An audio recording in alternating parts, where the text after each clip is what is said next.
It's been a bad couple of days for George Lucas, both in court and in the box office. It's Friday, August 5th, and you'll hear about those stories and more this week in Star Wars. This Week in Star Wars is your source for new and noteworthy developments from the galaxy far, far away. I'm your host, Matt Fox. And now, this week's lead stories. As reported on previous episodes of This Week in Star Wars, Andrew Ainsworth, the Englishman who played a part in creating the Stormtrooper masks for the original Star Wars movie in 1977, had for several years been selling reproduction Stormtrooper helmets using the same tooling and machinery used to make the original helmets. At least he did until Lucasfilm brought suit against him for trademark violations. Lucasfilm won these cases in the United States, but as Mr. Ainsworth is resident in the United Kingdom, this ruling had little practical effect.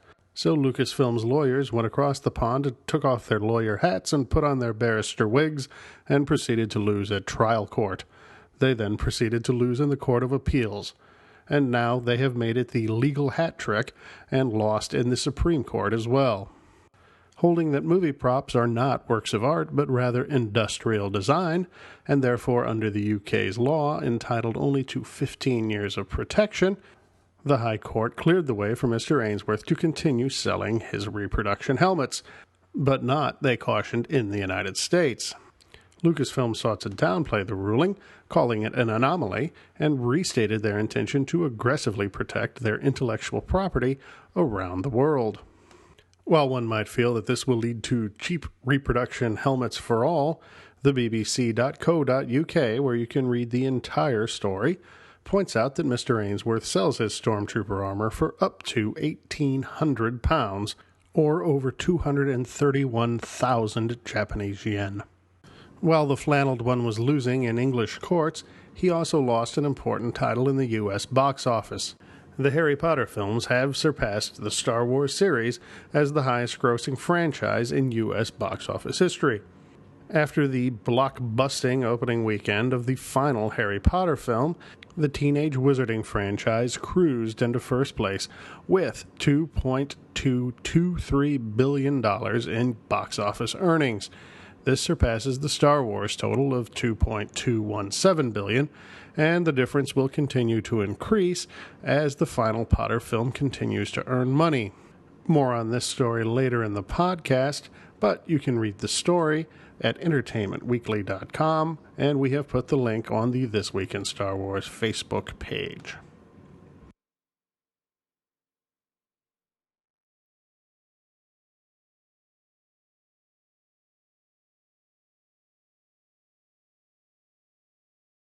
Rather than rehash all the products, which are widely available on numerous collecting websites, we will hit just a few of the highlights. The Hasbro Revenge of the Jedi Death Star Collector set was a huge hit and was the source of not a small amount of controversy, as amounts were limited on each day, and the small amount that was brought back to be sold on the Hasbro Toy Shop website caused the servers to crash and numerous fans to become quite irate at Hasbro. What else is new? Microsoft announced that in conjunction with the launch of Star Wars Kinect later this year, there will also be a Star Wars Special Edition Xbox 360, complete with R2-D2 markings, unique, presumably R2-D2 sounds, as well as a VAC metallized gold C-3PO controller. The bundle does, of course, come with a copy of the Star Wars Kinect game, as well as a Kinect device, and is available for pre-order at Amazon.com. Also available for pre-order is the long-awaited MMORPG Star Wars The Old Republic. With still no official release date, Amazon simply lists a placeholder date of December 31st of this year. The Old Republic is available in two varieties, the standard version as well as a collector's bundle, which includes not only the game, but also the exclusive Gentle Giant Darth Malgus statue, a metal case, the Old Republic soundtrack CD, as well as a galaxy map, and numerous in-game digital items. Several reports online earlier this week indicated that the Old Republic Collector's Bundle had been sold out on Amazon and on numerous other sites, but at the time of this recording, it is available for $150. All in all, the folks at LucasArts must be very happy with the performance of the Old Republic, considering it is at least 6 months away, and it is already the best-selling video game in the country. This according to ProductReviews.net, which cites reports from Electronic Arts indicating that the title, as a pre-order, is outperforming other blockbuster pre-orders, such as Call of Duty and Battlefield 3. In post-Comic-Con collecting news, Sandtroopers.com now has boxed images of products that we did not see at Comic-Con. These include the Clone Wars Ultimate Gift Set, which includes 5 repacked figures and is exclusive to Walmart. The Toys R Us exclusive Battle Pack Droid Attack on the Coronet features 2 clone troopers as well as one of the spider-like chameleon droids. And lastly, they have a boxed image of the Mandalorian Assault Transport, which we have seen already, but not in its box.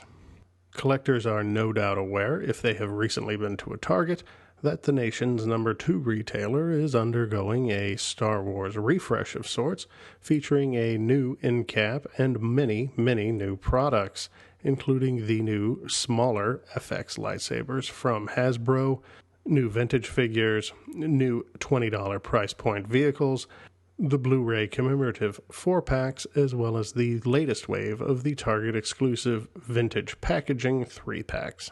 Gentle Giant has put up for order its Premier Guild 2011 Holiday Mini-Bust. This year it features Darth Vader, and it is called Meet the Maker. It is a dual-purpose bust with 2 arms, one holding the C-3PO head from the Star Wars Tales comic from many years ago, but can be repurposed during the holiday season by replacing C-3PO's head with a dove, which we are told recreates the 2010 Lucasfilm holiday card, although I didn't get one, so I'll take their word for it. The bust is $75 and is exclusively available to members of Gentle Giant's Premier Guild Club. Welcome Fantasy Flight Games, the latest Lucasfilm licensee. FFG has acquired the license last held by Wizards of the Coast to produce Star Wars collectible card games and miniature games. The first of their new products will be Star Wars The Card Game, which they describe as a 1-to-4 player cooperative card game, in which the players form a rebel strike team intent on disrupting Imperial plans. Also available will be X-Wing, a tactical starship combat simulator featuring, not surprisingly, X-Wings and TIE fighters. Additional details are available at the Fantasy Flight Games website, fantasyflightgames.com, as well as starwars.com. San Diego Comic-Con saw the debut of a trailer featuring deleted scenes from the Star Wars feature films, which will be included on the Blu-ray release, which is now just over a month away. Meanwhile, Lucasfilm also quietly released a Apple iPad app for the Blu-ray set, which features early access to some interviews as well as behind-the-scenes items from the Blu-ray set, and also will no doubt feature some sort of interactive capability once the Blu-ray sets are released. The app is free and is available from the iTunes Store for download to your iPad device. There is another Blu-ray release that will be available on September 16th. That is the Blu-ray and standard DVD release of Star Wars Lego The Padawan Menace, which appeared last month on the Cartoon Channel. It will be available only in Walmarts and includes an exclusive young Han Solo Lego minifigure. It is available for pre-order on the Walmart website for $13 with free shipping. A link to the items page is available on the This Week in Star Wars Facebook page, although I don't get anything for it.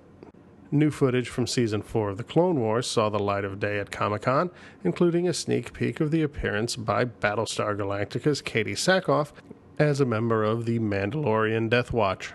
Once again, check out the Facebook page for a link to the footage.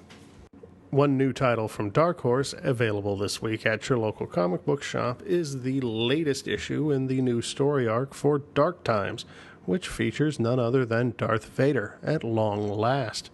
There are 2 different covers available, so choose wisely.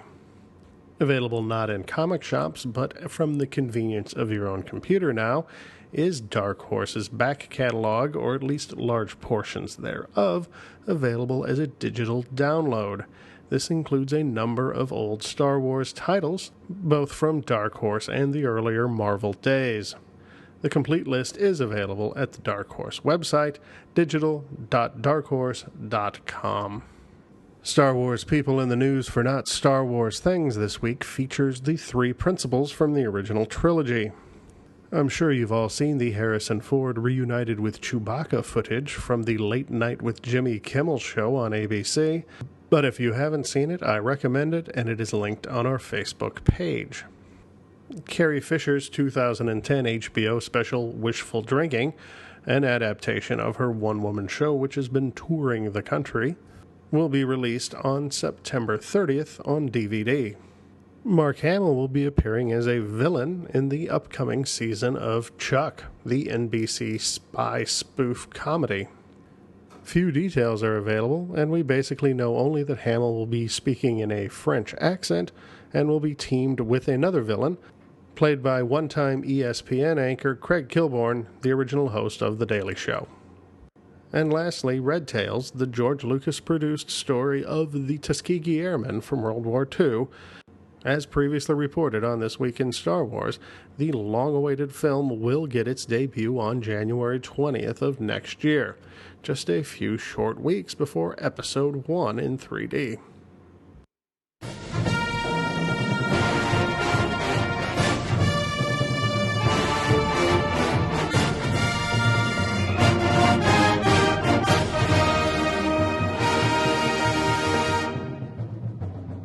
So Star Wars has out-earned Harry Potter.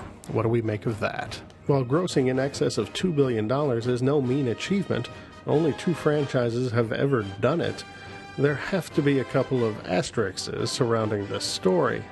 First, and most obviously, the Potter franchise did this with 8 movies, whereas there are only 6 Star Wars movies. I don't know if they counted Clone Wars in that total or not, in which case there'd be 7.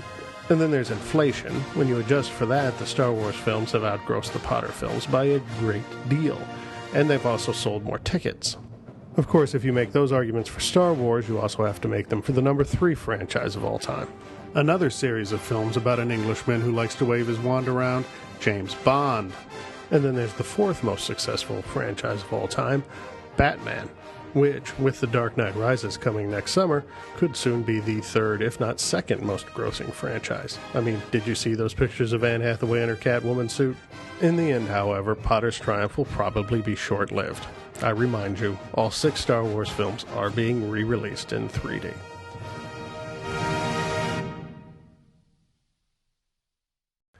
I end this week with a personal appeal. Yours truly will be going to San Francisco at the end of this month to watch his beloved world champion San Francisco Giants, but I would also love to take advantage of the opportunity to go and visit our friends at the Presidio. So, if any of you out there listening have influence or access to the Lucas facility and would like to share that access with a podcast host, please let me know. I don't want the big tour or anything. I'd be content with a trip to the gift shop. If you can help me with that, please give me a shout. And that was This Week in Star Wars. Join us again next week for more news, notes, and developments from the galaxy far, far away. Visit our website, www.thisweekinstarwars.com, or if you're in a hurry, www.twisw.com. There you can find past episodes, links to some of the stories we discussed, as well as photo galleries and other interesting Star Wars-related tidbits. You can also find links to the other realms of the This Week in Star Wars media empire, including our breaking news Twitter feed, our Facebook page, as well as links to email addresses where you can contact the show. If you have questions or comments or news suggestions, we encourage you to contact us at host@thisweekinstarwars.com. Help us grow the community. If you enjoyed this podcast, please leave a positive review at iTunes. You've been listening to This Week in Star Wars. We troll the web so you don't have to. This Week in Star Wars is not affiliated with Lucasfilm, its subsidiaries, or any other entity mentioned in this podcast. Star Wars, its characters, and creations are the property of Lucasfilm. All other trademarks are property of their respective trademark owners. This Week in Star Wars is intended for informational and entertainment purposes only. This podcast is copyright 2010 This Week in Star Wars. Invaluable technical assistance provided by WebStorm Interactive. News, comments, and questions can be directed to host at thisweekinstarwars.com. More information, links to stories presented, past episodes, and additional contact information are available at www.thisweekinstarwars.com.